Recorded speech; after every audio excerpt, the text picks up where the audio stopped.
टाकावं त्यांना सांगा विचार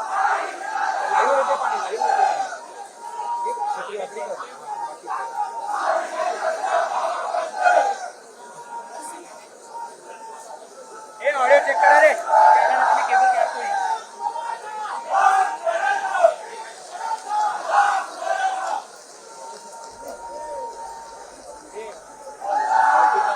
आपण पाहतोय की मनोज जरांगे पाटलांनी आता आंदोलकांना संबोधन केलं। यावेळी गॅझेटियर लागू केल्याशिवाय मुंबई सोडत नाही असा निर्वाणीचा इशारा मनोज जरांगे पाटलांनी दिलेला आहे।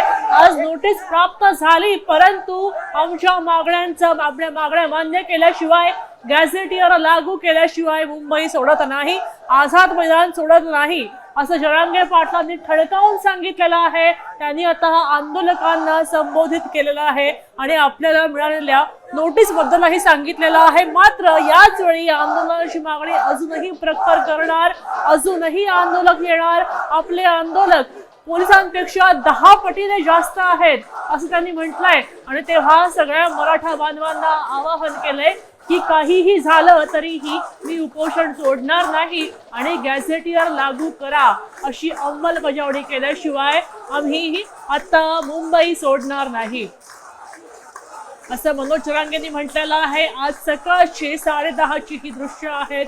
मनोज जरांगे पाटील सकाळी 10:30 वाजता म्हणाले होते, खर तर एके ठिकाणी मुख्यमंत्र्यांच्या आणि विखे पाटलांच्या चर्चा बैठकींना होत आलेला आहे आणि सगळ्या बैठकी होत आहेत, तर दुसरीकडे मात्र मनोज जरांगे पाटील आपल्या शब्दावर, आपल्या निर्वाणीच्या इशाऱ्यावर ठाम आहेत।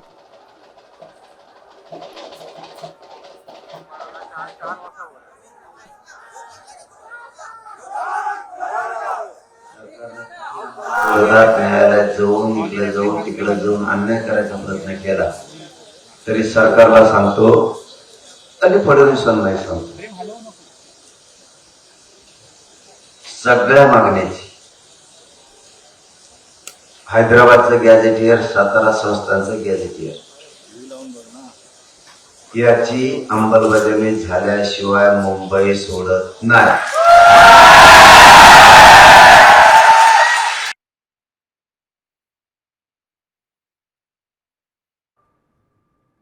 तुम्ही किती सरकारनं आम्हाला भिडिलं, आम्ही भेट नसतो। मराठीची अवलाद आहे आमची,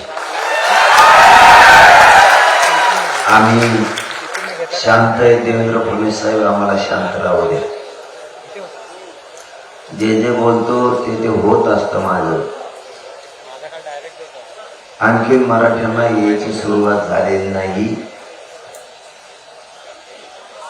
शनिवार रविवार जर मराठी मुंबईत आले तर सोमवारचं आंदोलन खूप छान असणार आहे। पोलिसांना सांगून अटक करायला लावता, तेही तुमच्यासाठी घातक विषय असणार आहे। पोलिसाला सांगून तुम्ही बाहेर पुढे पोरांना लाठीचार्ज करायला लावता, ते तर तुमच्यासाठी अति घातक होणार आहे। तुमच्या आयुष्यात खूप मोठा डाग तुम्हाला तेव्हा, कारण तुमच्याही लोकांना मग महाराष्ट्रात यायचं आहे, हे पण तुम्ही ध्यानात ठेवा।